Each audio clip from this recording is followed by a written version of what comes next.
ఇవాళ Vijayawada SIT office కు విజయసాయిరెడ్డి వెళ్లనున్నారు. ఉదయం 10 గంటలకు సిట్ అధికారుల ఎదుట ఆయన హాజరు కాబోతున్నారు. లిక్కర్ స్కామ్ కేసులో విజయసాయిని సిట్ ప్రశ్నించనుంది. విజయసాయి స్టేట్మెంట్ రికార్డ్ చేయనున్నారు అధికారులు. విచారణకు హాజరు కావాలని విజయసాయికి సిట్ నోటీసులు ఇవ్వగా ఒకరోజు ముందే విచారణకు వస్తారని సిట్ కు సమాచారం అందించారు విజయసాయిరెడ్డి. ఇందులో భాగంగా ఇవాళ ఆయన సిట్ విచారణ ఎదుర్కోనున్నారు.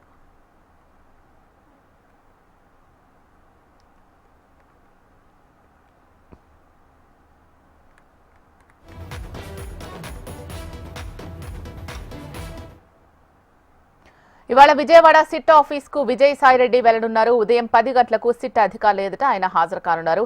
లిక్కర్ స్కామ్ కేసులో విజయసాయిని సిట్ ప్రశ్నించనుంది. విజయసాయి స్టేట్మెంట్ రికార్డ్ చేయనున్నారు అధికారులు. రేపు విచారణకు హాజరు కావాలని విజయసాయికి సిట్ నోటీసులు ఇవ్వగా ఒకరోజు ముందే విచారణకు వస్తారని సిట్ కు సమాచారం అందించారు విజయసాయిరెడ్డి. ఇందులో భాగంగా ఇవాళ ఆయన సిట్ విచారణ ఎదుర్కోబోతున్నారు. రైట్, సిట్ విచారణకు సంబంధించి మరింత సమాచారం అందించడానికి మా ప్రతినిధి హరికిషన్ లైవ్ లో సిద్ధంగా ఉన్నారు. హరికిషన్, చెప్పండి అప్డేట్స్. Thank you Sheela. ప్రధానంగా వైసీపీ ప్రభుత్వ హయాంలో లిక్కర్కి సంబంధించినటువంటి దాంతో పెద్ద ఎత్తున అవినీతి జరిగిందనేటువంటి వస్తున్నటువంటి ఆరోపణల నేపథ్యంలో అప్రమత్తమైనటువంటి ఆంధ్రప్రదేశ్ ప్రభుత్వం లిక్కర్ పైన కూడా సిఐడి ఎంక్వైరీ వేసింది. సిఐడి అధికారులు పూర్తిగా లిక్కర్లో ఇన్వాల్వ్ అయినటువంటి అంటే లిక్కర్ కంపెనీలకు అలాగే వాటి ప్రతినిధులతో పాటు ఆ ప్రభుత్వ హయాంలో అప్పుడు లిక్కర్కి సంబంధించినటువంటి వ్యవహారంలో కీలకంగా వ్యవహరించినటువంటి అధికారులకు సైతం కూడా నోటీసులు అందించారు. సో వారిని ఇప్పటికే పలుమార్లు కూడా విచారించడం జరిగింది. అయితే ఓ కేసుకు సంబంధించి సిఐడి విచారణకు వెళ్ళి బయటికి వచ్చినటువంటి విజయసాయిరెడ్డి మీడియా ముందు ఒక హాట్ కామెంట్స్ చేశారు.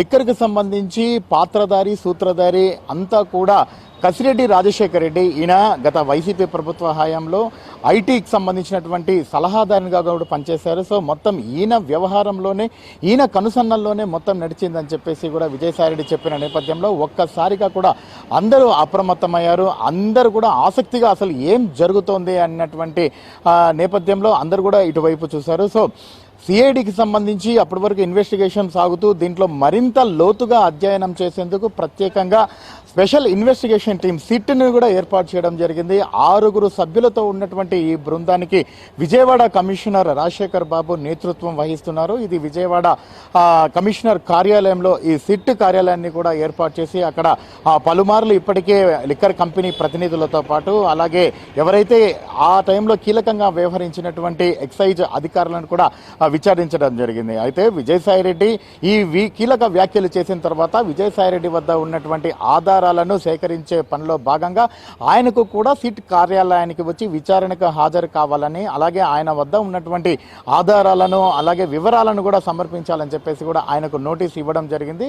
ముఖ్యంగా ఏప్రిల్ 18వ తేదీ విజయసాయిరెడ్డిని హాజరు కావాలని చెప్పేసి కూడా కోరిన ఆయన వ్యక్తిగత కారణాల వల్ల తాను 18వ తేదీ హాజరు కాలేనని 17వ తేదీనే సిట్ కార్యాలయానికి వస్తానని చెప్పేసి కూడా ఆయన చెప్పిన నేపథ్యంలో ఈరోజు విజయసాయిరెడ్డి సిట్ కార్యాలయానికి వచ్చి సిట్ అధికారుల విచారణలో కూడా పాల్గొనబోతున్నాడు. సో ఇదే నేపథ్యంలో సర్వత్రా ఈ వార్త అయితే ఆసక్తిగా మారింది. పెద్ద ఎత్తున చర్చ జరుగుతోంది. ముఖ్యంగా ఢిల్లీ స్కామ్ అందరికీ తెలిసిన విషయమే. ఢిల్లీ స్కామ్ తరహా కంటే ఇంకా ఇది పెద్ద లిక్కర్ స్కామ్ అని చెప్పేసి కూడా వస్తున్నటువంటి ఆరోపణల నేపథ్యం విజయసాయిరెడ్డి విచారణ కీలకంగా మారబోతోంది. అసలు ఆయన ఈ అధికారుల విచారణలో ఏమి మాట్లాడతారు, ఆయన వద్ద ఉన్నటువంటి ఆధారాలను ఎటువంటివి సమర్పిస్తారు, ఎటువంటి వివరాలను వెల్లడిస్తాడు అన్నటువంటి నేపథ్యంలో పూర్తిగా ఈ విచారణ పైన కూడా రాజకీయ పార్టీలే కాకుండా యావత్ రాష్ట్ర ప్రజలందరూ కూడా ఆసక్తిగా ఎదురు చూస్తున్నటువంటి పరిస్థితి అయితే లేకపోలేదు. మరోవైపు ఉదయం 10 గంటల నుంచి లేదంటే 10:30 గంటలకు సిట్ కార్యాలయానికి చేరుకునేటటువంటి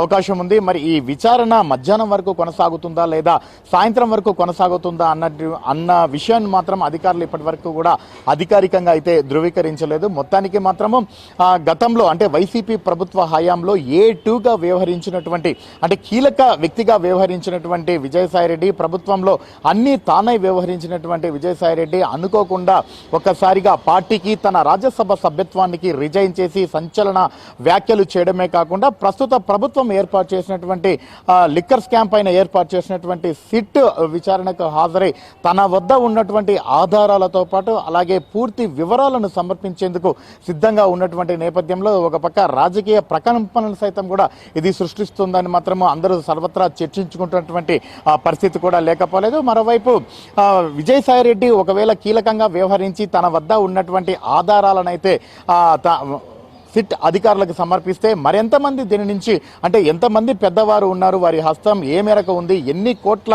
సంబంధించినటువంటి స్కామ్ ఇందులో ఉందనేటువంటి వివరాలు పూర్తిగా తెలిసేటటువంటి అవకాశం ఉంది. సో ఏది ఏమైనప్పటికీ ఈరోజు విజయసాయిరెడ్డి విచారణ సిట్ ముందుకు వచ్చేటటువంటి నేపథ్యంలో మాత్రము అందరూ కూడా పూర్తిగా ఆసక్తిగా గమనిస్తున్నటువంటి పరిస్థితి అయితే తాజాగా ఉందని మాత్రం చెప్పుకోవచ్చు. షీలా, పార్టీలో ఉన్నప్పుడు సిచ్యువేషన్స్ వేరు, విజయసాయిరెడ్డి పార్టీ నుంచి బయటకు వచ్చేసారు. సో ఇప్పుడు సిచ్యువేషన్స్ వేరు. సో ఇప్పుడు జరుగుతున్న సిట్ విచారణని ఎలా అర్థం చేసుకోవచ్చు, ఎలా చూడాల్సిన అవసరం ఉంది?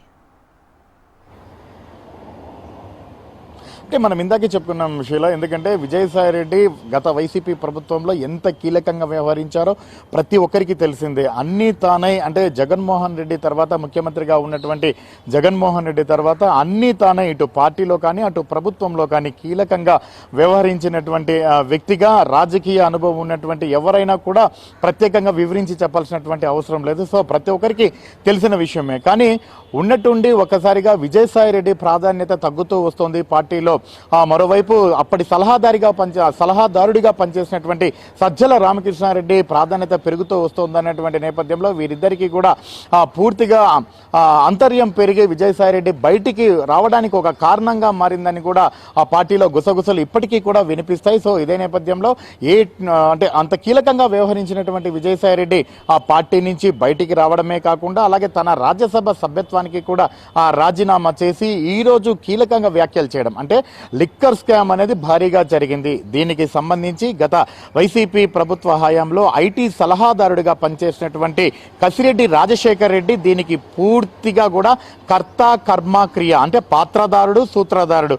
లిక్కర్ తయారు చేసే దగ్గర నుంచి దాన్ని విక్రయం చేసేంత వరకు కూడా అన్నీ కూడా కసిరెడ్డి రాజశేఖర్ రెడ్డి కన్ను సన్నల్లోనే జరిగాయని చెప్పేసి కూడా విజయసాయిరెడ్డి ప్రధానంగా ఆరోపించడంతో సంచలనంగా మారింది. ఎందుకంటే ఖచ్చితంగా ఆ ప్రభుత్వంలో ఏం జరిగినా కూడా ఆయనకు తెలియకుండా జరగదు కాబట్టి ఆయనే స్వయంగా ఈ ఆరోపణలు చేయడంతో ఖచ్చితంగా లిక్కర్ స్కామ్ మాత్రం భారీగా జరిగిందని ఒక అంచనాకైతే ప్రతి ఒక్కరు కూడా రావడం జరిగింది. సో ఇదే నేపథ్యంలో ఆయన ప్రభుత్వంలో ఉన్నట్టు కీలకంగా వ్యవహరించారు. ప్రభుత్వం మారిన తర్వాత కూడా ఇప్పుడు కీలకంగా వ్యవహరిస్తున్నారని మాత్రం కూడా అందరూ చెప్పుకుంటున్నారు. ఒకవేళ ఆయన ఈరోజు సమర్పించేటటువంటి ఆధారాలు ఆయన విచారణకు సహకరించేటటువంటి వ్యవహారం మాత్రం రైట్. Thank you Harikishan.